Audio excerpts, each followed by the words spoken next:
Muchas gracias, Arantxa.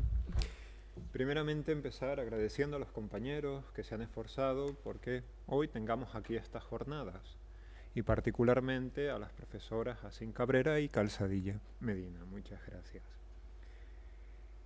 En relación con el tema que he escogido, me he centrado en la evaluación.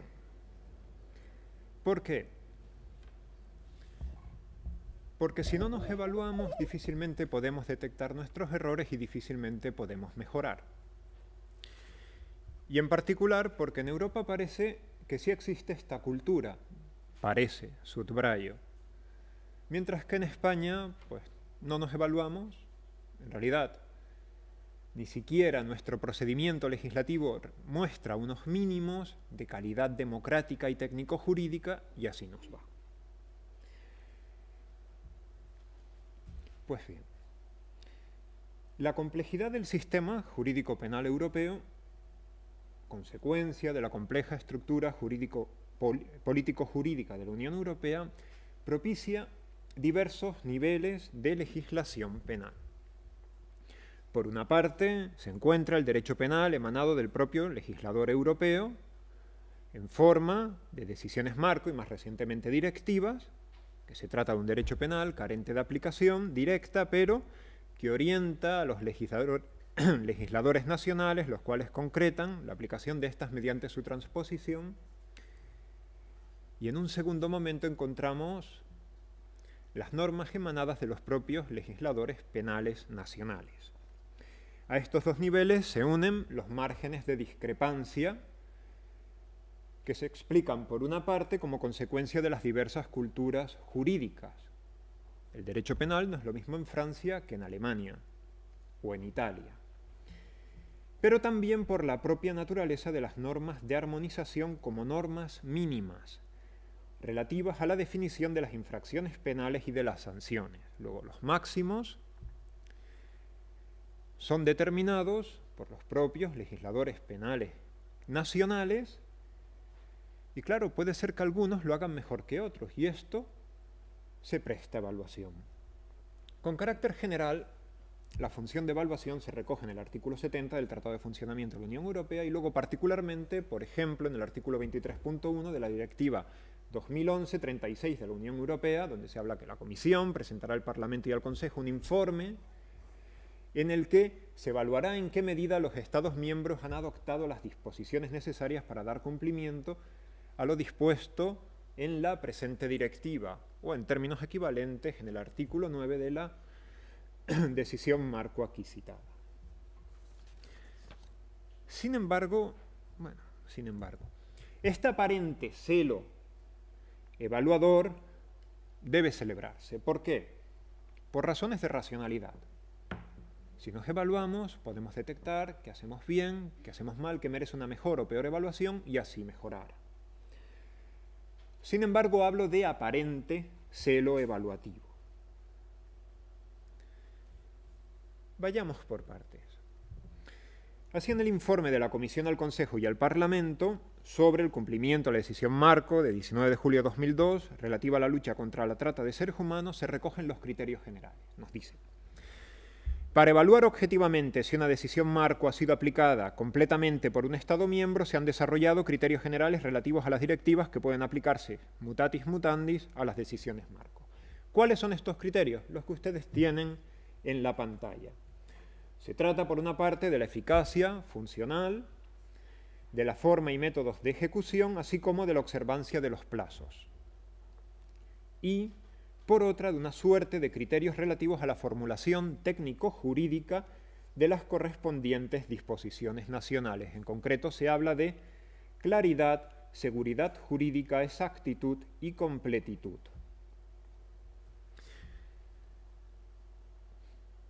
Se subraya también que no se pretende que se utilicen las mismas palabras, esto es, que sea una transposición utilizando los mismos términos. Y en concreto, en relación con la forma en la que se evalúa, se parte de una observancia gradual. Se puede observar en mayor o menor medida lo dispuesto por las normas, distintas normas de armonización, así nos dice. La evaluación general relativa a en qué medida los Estados miembros han cumplido la decisión marco se basa siempre, que ello ha sido posible, en los susodichos criterios. Por tanto, ¿de en qué medida? Se puede cumplir en mayor medida o en menor medida, y esto puede generar una suerte de competición legislativa, de modo que haya estados que lo hagan mejor y estados que lo hagan peor, y por ejemplo España pues quede aquí también, y no solo en fútbol, campeón de Europa, por ejemplo en derecho penal. ¿Qué sucede? Claro, uno cuando ve esto, y sobre todo cuando ve estos criterios, se entusiasma. ¡Qué bien! Pero cuando vamos al concreto informe, comienza con una excusa, nos dice. Con carácter general, este informe, a modo de excusa anticipa, se basa a veces en información incompleta. Y luego, cuando procedemos a las distintas evaluaciones, pues vemos que se emiten una serie de valoraciones genéricas, sin afán de precisión ni certidumbre, sobre el cumplimiento de los distintos preceptos en términos como los siguientes. La legislación de casi todos los Estados miembros parece reflejar las disposiciones de la decisión marco. Probablemente todos los Estados miembros cumplen este artículo. Probablemente. Claro, si yo suspendo un examen a algunos de los presentes, le digo, mire, probablemente usted es que no ha puesto todos los contenidos. Oiga, mire, profesor, o lo he puesto o no lo he puesto porque tengo un 4 y usted me ha suspendido. Pero ahí se trata de un examen. Esto, naturalmente, es menos importante porque se trata de una norma penal que puede implicar que cientos o miles de personas vayan a prisión. De ahí que llame la atención este rigor evaluativo. Pero no se trata solo de la forma en la que se evalúa. Probablemente parece que sí, parece que no. Pues mire, yo creo que sí, no. Sino que tampoco se aprecia congruencia. ¿Por qué? Cuando veíamos los criterios generales no se menciona el principio de proporcionalidad. Sin embargo, la proporcionalidad es una preocupación constante en la evaluación. Así nos dice. Los Estados miembros tomarán las medidas necesarias para asegurar sanciones penales efectivas proporcionadas y disuasorias.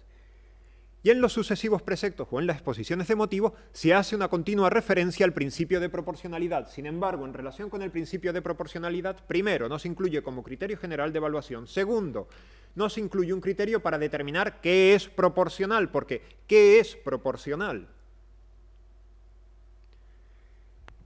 Y tercero, pese a todo, el legislador europeo es bastante punitivo. Recurre a la pena, al castigo, castiga y castiga además bastante. Y no solo castiga bastante, sino que, por ejemplo, a la hora de evaluar la forma en la que Austria transpone una concreta decisión marco, critica al mismo porque no observa el mínimo máximo previsto, esto es, porque no castiga tanto como prevé el legislador penal europeo, y por tanto no es proporcional. Pero surge nuevamente la pregunta, ¿y qué entiende usted por proporcional? Eso por una parte. Por otra, claro, veíamos que avanzaba, que el criterio de evaluación, pues bueno, eran los enumerados, pero que en ningún caso implicaba necesariamente utilizar las mismas palabras empleadas en la directiva. Y fíjense ustedes en qué consiste la evaluación. Pues miren, en algunos informes se ofrece mucho más detalle, pero el detalle no supone mayor congruencia. ¿Por qué? Se recoge, por ejemplo, lo siguiente. En relación con esta cláusula, prometer, ofrecer o entregar, nos dice: 11 Estados miembros han transpuesto plenamente este elemento, pero 7 han omitido el verbo ofrecer, Luxemburgo ha omitido el verbo entregar, y finalmente Letonia ha omitido el verbo prometer. Claro, entonces vemos que no se trata de claridad o seguridad jurídica de las distintas disposiciones nacionales, tampoco de unos mínimos de claridad o exactitud. No, ¿de qué se trata? se trata de la completitud de la transposición, esto es, de que se introduzcan todos los elementos de las definiciones legales recogidas en el acuerdo marco en cuestión, exigiéndose la utilización de las mismas palabras empleadas en la directiva como criterio de evaluación y en contradicción con lo avanzado. De ahí que, por ejemplo, no se plantee si el término ofrecimiento permite subsumir ya los actos de promesa o viceversa, sino que se apunta, pues lo dicho, que 11 omiten este, 7 omiten este otro, Luxemburgo omite el verbo entregar y Letonia el verbo prometer. Pero es que estos no son los criterios que debiéramos seguir para evaluar, según habíamos avanzado. Luego, celebramos el celo que veíamos, ¿verdad?, a la hora de evaluar, pero lo que es la función de evaluación, en este sentido, decepciona. Se puede entender, sí, porque no es fácil evaluar. Se trata de modelos distintos, de culturas jurídicas distintas, y tenemos que evaluar si esto se ha introducido en el Código Penal alemán con sus categorías y de forma correcta, pero también, por ejemplo, en Francia, o en Italia, o en España, con sus particularidades. Igualmente no hay un lenguaje dogmático común, y si no hay un lenguaje dogmático común, entonces, ¿cómo evaluamos? Aquí radica, a mi juicio, el principal acierto del modelo que se propone. ¿Por qué? Porque la elección de un principio, como por ejemplo el principio de proporcionalidad o legalidad, como criterio de evaluación, supone un mínimo común de los distintos modelos penales sujetos a evaluación. Me explico. No hay lenguaje dogmático común, pero sí hay formas y piezas comunes a los distintos ordenamientos jurídicos. Hay formas comunes de argumento y piezas, por ejemplo, los principios comunes a los mismos. Así, por ejemplo, los principios, se reconocen tanto en el Civil Law como en el Common Law. Luego, en tanto que se reconocen en unos y otros, se presta como criterio común de evaluación. Por otra parte, el principio de legalidad se reconoce en el artículo 49, apartados 1 y 2 de la Carta de los Derechos Fundamentales de la Unión Europea, lo que conlleva su reconocimiento por parte de los distintos ordenamientos jurídicos nacionales sujetos a evaluación. Y lo mismo puede decirse en relación con el principio de proporcionalidad recogido en el número 3. Luego, existe una posibilidad de evaluar porque hay criterios comunes. Y podemos decir que, bueno, quizá no se ajusta al modelo dogmático alemán, pero observa más o menos el principio de legalidad, observa más o menos el principio de proporcionalidad, y esto se puede predicar de todos los ordenamientos jurídicos sujetos a evaluación.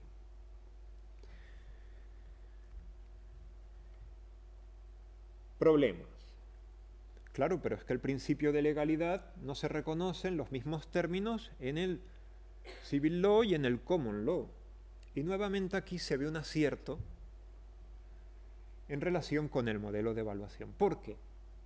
Porque fíjense ustedes, aquí no se recoge una referencia genérica al principio de legalidad, sino que se habla de claridad, seguridad jurídica y exactitud. Y esto sí es común a los distintos ordenamientos jurídicos, no el principio de legalidad que se presta a distintas comprensiones. Luego, ¿qué se hace? Se deconstruye. Principio de legalidad no es criterio común, pero si lo desmontamos encontramos ideas comunes en todos los ordenamientos jurídicos que se corresponden con el principio de legalidad. Desmontamos el mismo y encontramos nuevos criterios para evaluar. Y algo similar sucede con el principio de proporcionalidad. ¿Por qué? Porque en el artículo 49.3 de la Carta de Derechos Fundamentales de la Unión Europea se recoge una definición de principio de proporcionalidad. Por tanto, una definición reconocida también por los distintos ordenamientos jurídicos sujetos a evaluación. Así nos dice: la intensidad de las penas no deberá ser desproporcionada en relación con la infracción. Luego, se trata por una parte de reducir a mínimos comunes, pero también a mínimos funcionales comunes, esto es, que nos permitan operar con los mismos. Y esto se consigue, por ejemplo, con el principio de proporcionalidad. ¿Por qué? Porque no es proporcionalidad sin más, sino que es correlación entre la pena y la infracción, esto es, supuesto de hecho y consecuencia jurídica. Aquí se recoge una concreta acepción del principio de proporcionalidad, no en sentido amplio, como se recoge en buena parte de la doctrina de los tribunales constitucionales de nuestro continente, no en sentido estricto, como tercer criterio del principio de proporcionalidad, sino como principio de proporcionalidad de las penas. ¿Y podemos operar con esta definición? Sin duda.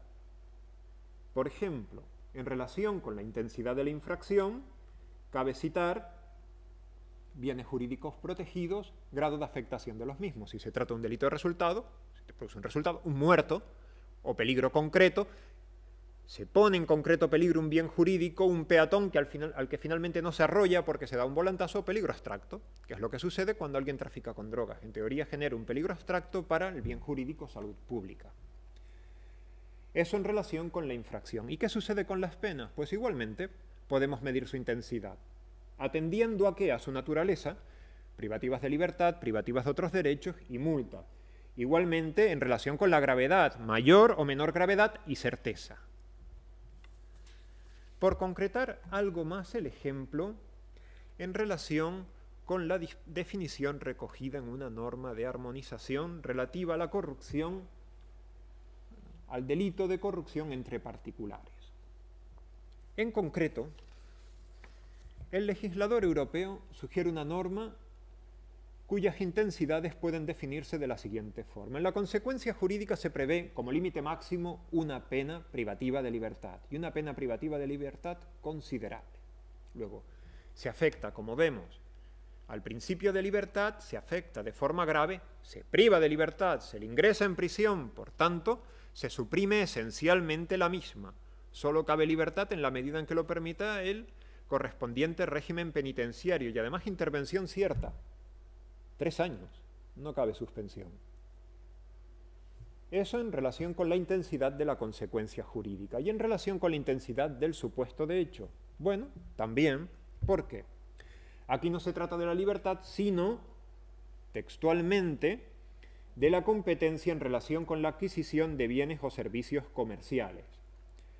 No se requiere que se lesione la competencia en la adquisición de bienes o de servicios comerciales, lo cual sería bastante difícil, sino que se ponga en peligro abstracto. Y base empírica, esto es complicado, porque se trata de un juicio de peligro y además de peligro abstracto. Pero antes de dar un paso, en definitiva, ¿de qué se trata? ¿Qué es esto de la corrupción entre particulares? Por ejemplo, se entiende, o las conductas que castigarían sería si yo al encargado de compras de una cadena hotelera le digo, mira, te doy 3 cajas de salchichas y 4 cajas de chuletas si tú me compras a mí. Estupendo. Pues si el sujeto acepta, se expone una pena privativa de libertad de la entidad señalada. ¿Y por qué se le castiga? Porque se está afectando así a la competencia en relación con la adquisición de bienes o servicios comerciales, porque ya no prima el mejor precio y la mejor calidad, sino que el sujeto se va a llevar X cajas a su casa. De eso se trata. ¿Podemos precisar algo más esta evaluación de la proporcionalidad? Sí que podemos. Vamos a utilizar una escala triádica. Los valores serán alto, medio, leve y su correspondiente numérico alto 3, medio 2, leve 1. Pues bien, el supuesto de hecho y la consecuencia jurídica, según esta escala, pueden traducirse en los siguientes términos. En la consecuencia jurídica, como decimos, se trata del principio de libertad. Como el principio de libertad es un derecho fundamental y un valor superior del ordenamiento jurídico cuya trascendencia estriba además en ser presupuestos de otras libertades y derechos fundamentales, le atribuimos un valor alto. En la escala triádica, 3, 2, 1 sería 3. En relación con el grado de afectación, pone affect. Hemos dicho que es una afectación grave. No se trata de otra medida, menos invasiva. No, al sujeto se le priva, se le mete en prisión. Luego, en una escala triádica, grave, medio, leve, es grave, nuevamente 3. Y en relación con la base empírica, cierto, plausible, no evidentemente falso, pues nuevamente es cierto, el valor máximo, 3, porque va a prisión, 3 años, no cabe suspensión, luego la consecuencia jurídica pesaría 9. Y frente a ello, ¿cuánto pesaría, cuál sería la intensidad del supuesto de hecho? Pues en relación con el principio de libertad, la competencia en relación con la adquisición de bienes o servicios comerciales merecería un leve. ¿Por qué? Porque primero, no es un derecho fundamental, segundo, no es un valor superior del ordenamiento jurídico y además carece de la trascendencia de ser presupuesto de otras libertades y derechos fundamentales propio del principio de libertad. Con lo cual, frente al 3, le damos un 1. Grado de afectación. Hemos dicho que se trata de un delito de peligro abstracto. Luego, frente a un delito de resultado, donde se golpea efectivamente y hay una afectación grave y el sujeto muere o resulta lesionado, sería resultado grave 3. Medio, peligro concreto, por ejemplo, cuando se va circulando de forma temeraria y se pone en concreto peligro, casi se lleva al conductor por delante, pero no se trata de eso tampoco, de peligro concreto, sino de peligro abstracto, luego afectación leve, 1. Y la base empírica, que una persona acepte X cajas de chuleta supone un peligro abstracto para el bien jurídico, competencia en relación con la adquisición de bienes o de servicios comerciales. Pues puede ser. Igual que si una persona trafica con X cantidad de, por ejemplo, marihuana, supone un peligro abstracto para el bien jurídico o salud pública. Puede ser que sí, pero puede ser que no. Por eso, base empírica frente a la certeza de la pena privativa de libertad, ahí está en prisión, puedo verlo, ¿cierto?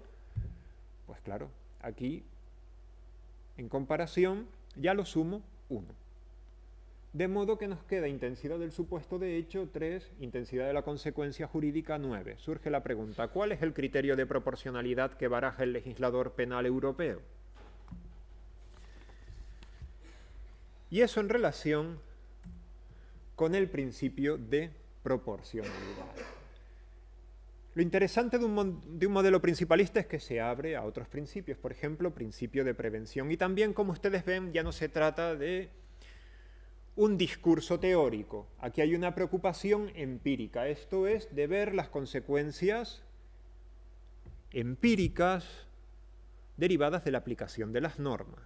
Y esto puede aplicarse también en relación con el principio de legalidad. Por ejemplo, hay normas que se entienden determinadas, pero el grado de determinación es variable porque se puede exigir determinación empírica. Nuevamente un delito de resultado. ¿Es determinable empíricamente? Sí, ¿por qué? Porque hay un muerto y yo puedo ver el muerto. Pero ¿y un peligro abstracto? ¿Cómo puedo ver yo un peligro abstracto? No puedo verlo. Y de este modo, y cambiando sustancialmente el modelo propuesto y siendo más riguroso con los criterios enunciados, se pudiera llegar a un modelo más o menos aceptable de evaluación de las distintas normas penales.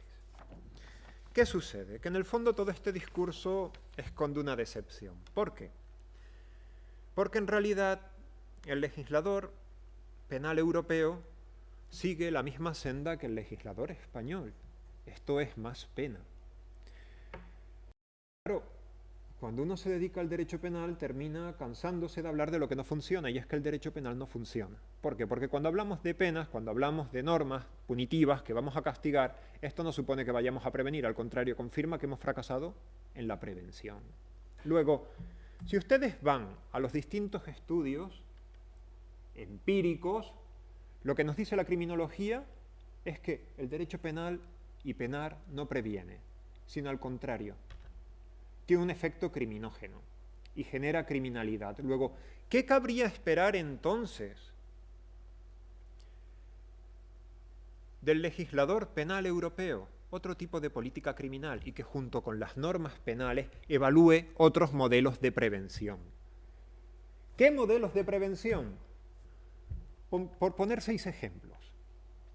Prevención a través del diseño arquitectónico y urbanístico, prevención a través de la orientación comunitaria, prevención victimal mediante integración, mediante habilidades cognitivas, mediante reincidencia. Y al respecto sí que encuentran ustedes estudios que revelan la mayor o menor eficacia de los mismos. Y sin embargo, en lugar de recurrir a estas vías, ponderar y ver que estas sí son eficientes, se vuelve a lo mismo, más derecho penal y más pena. Y además se vuelve a lo mismo y se vuelve mal. Y si ustedes quieren acabar con la criminalidad de una determinada zona, por ejemplo, comentaba el otro día en clase el ejemplo del Parque Bryan. Esto es, un parque que concentraba buena parte de la criminalidad de Manhattan. ¿Y qué se hace? No se agrava el Código Penal, no se mete a más gente en prisión, simplemente se cambia el parque.